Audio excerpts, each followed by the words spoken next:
Hello বন্ধুরা, আপনারা সবাই কেমন আছেন? আশা করি আপনারা সবাই ভালো আছেন। বন্ধুরা, আজ আমি বানাবো তেলাপিয়া মাছের তেল ঝাল রেসিপি। তা প্রথমে একটা কড়াই বসিয়ে দিয়ে তাতে পরিমাণ মতো সর্ষের তেল দিলাম। আমার তেলটা গরম হয়ে গেছে। আমি আগে থেকে কেটে রাখা ধুয়ে মাছ ও লবণ হলুদ মাখিয়ে রেখেছিলাম, সেটা এক এক করে এর ভিতরে দিয়ে দিলাম। এবার আমার এক পিঠ হয়ে গেছে, আমি উল্টে আর একটা পিঠ ভালো করে ভেজে নেব। প্লিজ বন্ধুরা ট্রাই করো আর সাবস্ক্রাইব করো। তেলাপিয়া মাছের ঝোল দুপুরে গরম ভাতের সঙ্গে ভালো লাগে। আর এই ঝোলটা আমি জিরে দিয়ে, কালো জিরে দিয়ে রান্না করব, খেতে খুব ভালো লাগবে। আমার মাছগুলো ভাজা হয়ে গেছে, আমি এবার তুলে নিয়েছি। আর ওই তেলের ভিতরে আমি কালো জিরে ফোড়ন দিলাম, আর একটা বড় পেঁয়াজ কুচি আর কাঁচা লঙ্কা দিয়ে আমি এটা ভালো করে ভেজে নেব লাল লাল করে।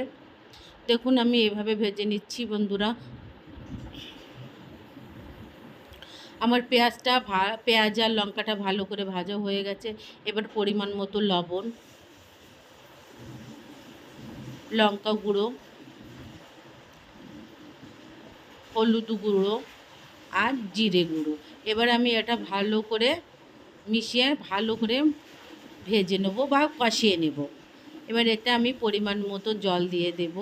জলটা ফুটে ওঠা পর্যন্ত অপেক্ষা করব। ফুটে উঠলে যে ভেজে রাখা মাছগুলো আমি এর ভিতরে এক এক করে দিয়ে দেব।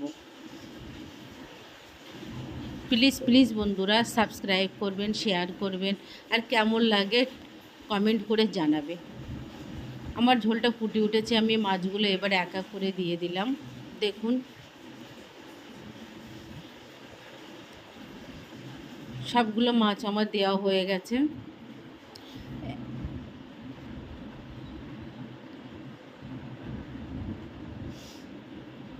আর গরমের সময়, এখন গরম তো খুব পড়ে গেছে, এভাবে একটু ঝোল বানিয়ে দেখুন, ভালো লাগবে।